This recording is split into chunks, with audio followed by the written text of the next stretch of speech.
Bəzi insanlar deyir ki, hər şey zaman həll edəcək, bıraq o da həll olub gedəcək. Belə də deyil. Zamana düzgün istiqamət verməli ki, mövzu həll olsun. Baxın, bir var yara aradan sıradan yaradır. O zamanla sağalır, gelir. Amma yaraya infeksiya düşübsə, infeksiyanı təmizləmək lazımdır. Mən bunu istəyirəm deyim ki, travma bir infeksiyaya bənzəyir və biz onu imanlı olduğumuz təqdirdə boyumuza düşən öhdəliyi necə o cür onları icra eləməliyik. O infeksiyanı təmizləməliyik və Allahdan da kömək istəməliyik öz yerində və başa düşməliyik ki, məsələ bundan, bu bizim sonumuz deyil, axırımız deyil, bu həll ola bilər, bu problemi biz həll edə bilərik və Quran-ı Kərimin amma verdiyi bizə dünya görüşü bundan ibarətdir ki, narahat olma, hər bir problemin çarəsi var, hər bir dalanda bir çıxış yolu var, maddi səbəblərlə məhdud deyil aləm, metafizik ali səbəblər də var.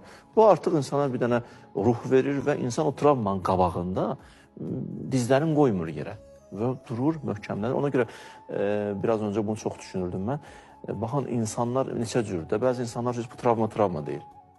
Bəzən travmadır, amma orada nəticə çıxardır, ibrət alır və qalxır ayağa, möhkəmlənir, daha da dolğunlaşırmı deyək, daha da güclənir. Heç bəzi insanlar isə amma yıxılır. Orada artıq görsün çökdü. Yəni, insanlar istəyirəm deyim ki, fərqli algılayır mövzunu.